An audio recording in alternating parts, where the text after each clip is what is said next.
Hello and welcome back to Rage Gaming and more Shadow of the Erdtree. Today I've got a kind of overview of some of the best weapons that we've seen in the DLC. All of these are new weapons for different purposes, be they some of the most powerful builds or just with the highest potential. Do take it with a grain of salt, we're in like our first week of the game now, the end of the first week, but these have all been top tier performers so far. With that said, let's begin. We start with the Madding Hand, which in itself is not like the most broken insane weapon, it's what it does, what it brings to the table. It's now going to be part of the massive damage increaser for yourself before you do something with that damage increase. By having it equipped, as you can see in the description, it raises attack power when madness is triggered within the vicinity. There's this old trick from the original game with Howl of Shabriri where you would build up madness on nearby enemies, right? But also yourself. So you could spam that enough to trigger frenzy and therefore automatically proc the Madding Hand, which is already equipped upon you. Combine that with, say, the Aged One's Exaltation, which is a big 20% damage boost for 30 seconds. Howl of Shabriri is like 25% itself. And then you have the Black Dumpling item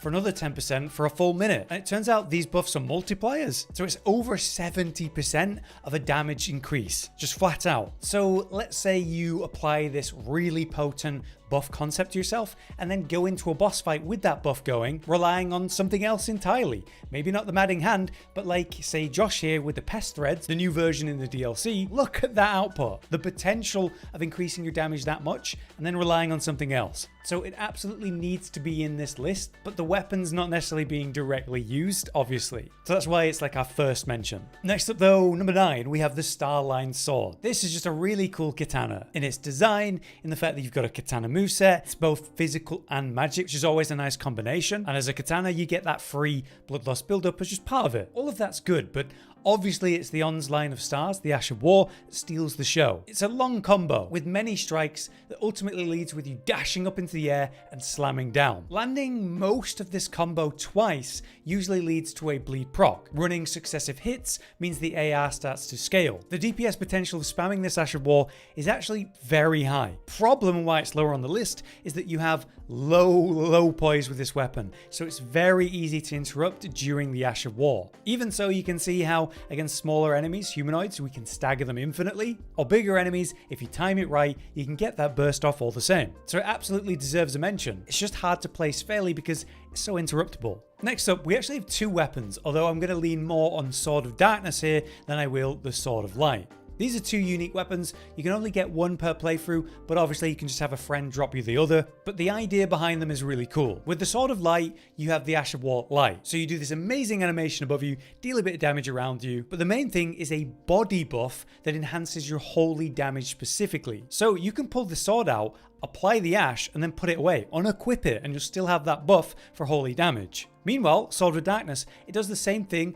almost identical animation, but instead it sort of spreads out this cloud of darkness, and those afflicted by that cloud take a hefty hit of holy damage, and then also their holy negation is reduced, so the next holy damage they take, say the next Sword of Darkness Ash of War, is going to hit harder. Combining these two seems really good. Apply a holy damage increase buff to yourself, apply a holy negation negative to the enemy, and then you can even swap to an incantation, a holy one, and spam that into the target. The thing that holds these weapons back most of all is that the process of doing that's a bit slow. You can do all your self buffs before a boss fight, then go in and Sword of Darkness once, then start spamming with the incantation. It's not too bad, but it's still a longer animation you're gonna have to find the chance to do, and the weapons themselves, the stats are weird, the scaling's bad. They're not like the best to use directly as melee weapons. So I like the idea of using them as buffers and debuffers and then playing more about incantations. Next up above that is a more straightforward, simple, but not overly broken or busted weapon, the Ancient Meteoric or Greatsword,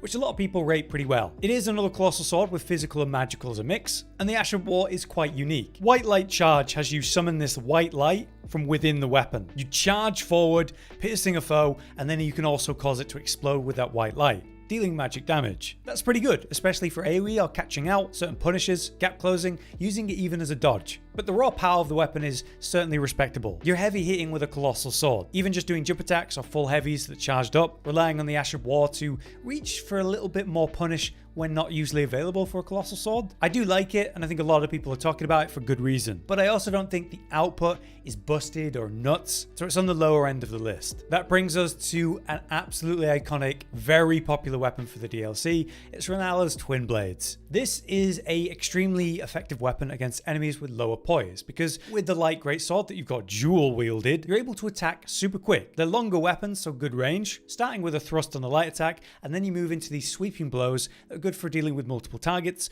or just damaging. Obviously though, this is all about the Ash of War, Moon and Fire stance. The light attack is going to send out the magic up to 5 arcs, just like Ronaldos' attack, for a great ranged poke. More reliable in a boss fight for punishing though is the Fire stance, where you spin around 3 times, dealing nice damage, actually good stagger value on that, and also you generate this fire spouts like an incantation would usually do, which can also stagger enemies. So really good in AoE, also great as a boss punish. Between the weapons though, you got physical, magic, and fire, and so it scales with everything except arcane. That lends the weapons to work in many different builds, whether you want to lean more on magic or faith. There's something very slick about this. I do think you're overly relying on the fire Ash of War specifically though for boss punishing. I'd love to see a bit more poise on them. Next up, we have another boss weapon, which in a recent boss ranking video, I put this at second with Ronaldos above that, but you know, after more consideration, I'm putting Messmer's Spear of the Impaler above it. Only just though. This is a physical fire great spear, so it has the great spear moveset. That's not everyone's favorite. Slower, even though it's got good reach. Problem, even though the damage is good, is that it doesn't have that stagger that like a colossal weapon would, that is slower like this. Still, it is good, and this one in particular is one of the best. It comes with this unique heavy attack, which has you throw the spear. That in itself is an incredibly effective punish. A very safe thing to do in the middle of a fight. Back up and throw the spear. But if you full charge it, not only does it hit hard, but it also generates fire, a magma pool in fact. That's insane, because it costs no FP to do that. You can do it from ridiculous range, if we've been seeing hilarious clips online with that, but also you can do it while mounted on Torrent. That's just so cool. So the utility of the heavy attack is massive, but also Messmer's Assault, the actual Ash of War, that's nuts too. It's a 3-parter, with the first part being a jump cleave, and honestly just that part is good enough. In many cases, you're not going to get the rest of the combo off against certain bosses or whatever, but just that cleave attack deals great damage, leads into staggers, and is very reliable as a punish. If you can get the rest of the combo off, which is long, you will deal great damage. But it is unlikely, and that's something similar to holding back the Starline Sword, but this has the power right front loaded. That's why it's way higher on the list. Alright, above that, I have Rakshasa, his great katana. Honestly, I love this weapon. It's so straightforward and effective, and I think a lot of people are rating it very high for good reason. Great katanas are a new weapon type and very fun and cool. Heavy hitting, good range, a solid moveset. Because it's a katana, you get basic blood loss buildup, leading into dex bleed concepts as usual. If you slap on most of the armor set and go into the bleed idea alongside successive hits, you're already kind of working in a very potent build concept. But the Ash of War obviously is where it's so effective and why you can do successive hits. It's called Weed Cutter, and you kind of spam it infinitely. It is very cheap on the FP for some reason, and also not too expensive on stamina. You can continuously weed cut over and over and over into a target. The only thing stopping you is stamina or FP, and honestly stamina is going to run out first. If you have the poise to kind of trade, and also maybe a wondrous physic that's giving you lifesteal, like one of the new crystal tears we have, you can just kind of weed cut until the enemy's dead, looking for every opportunity to do so, even interrupting enemies with that. It's kind of like the replacement of the Bloodhound's Fang for the DLC. So I rate it very high, I really like it, and it's very simple, so I think it's appealing to a lot of people. Okay, above that we have the Claws of Night. The longest claws,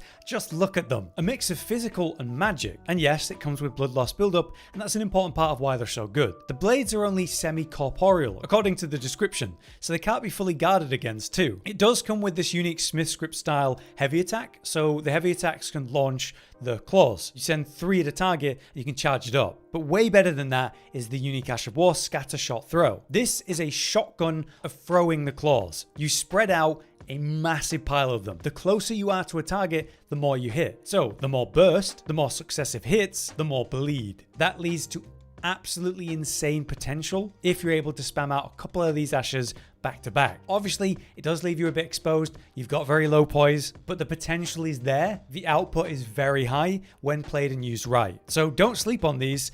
They're really good. All right, something absolutely no one is sleeping on is the Fiends Arm. It's just a big club. And as pretty much everyone seems to know now, this colossal weapon can be made into a bleed weapon. Slap on a suitable Ash of War like Royal Knight's Resolve to make the hit better, and it's like your new Giant's Crusher weapon, dealing ridiculous hits as you charge attack, or you could work in jump like I'm doing here to allow for fast punish on the shorter punish windows, and then whenever you can do a full charged heavy, you obviously do so. High stagger potential, massive damage, stupid output, one of the strongest weapons in the game flat out, not just on a list of new weapons in the DLC. It is at the point where I'm expecting them to nerf this because it's kind of overperforming. And yet it's not first. First is the absolutely broken, clearly going to be changed some point soon, Perfume Bottle setup. The combination of electric perfume and the Rolling Sparks Ash of War allows for the normally very spread out hitboxes of the perfumes to be condensed into a pinpoint accurate place. By aiming using the Ash of War looking straight down,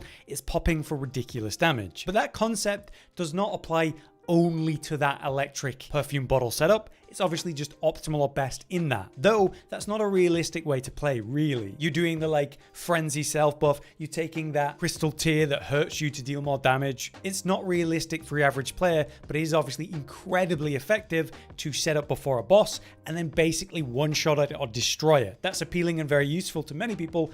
Everyone can kind of do that. But for general gameplay, it's not like the perfume bottles aren't incredible, as shown by Josh in this build. There are way more realistic options that are top tier, because very quickly, the ridiculous lightning version that's going to get nerfed or patched or something will mean you'll have to consider the other options. But that doesn't mean they're bad by any means. It's just nothing's killing as fast as that ridiculous lightning Rolling Sparks combo setup. And so I have to acknowledge it in this video. But there you have it. That's my quick overview of some of the best weapons in the DLC that we found so far, and through the testing we've achieved at this point. Lots of more testing is obviously coming, but this should be a good consideration for the end of the first week of the DLC. I hope this was useful or interesting. If it was, do drop a like. If you'd make any more suggestions to consider, let us know in the comments, and we're happy to test them. For now though, I've been Hollow, you've been you. Thank you for watching.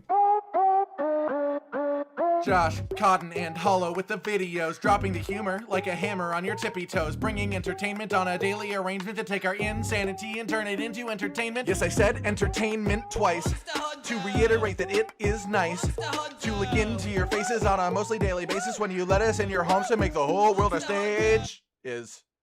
Goodbye.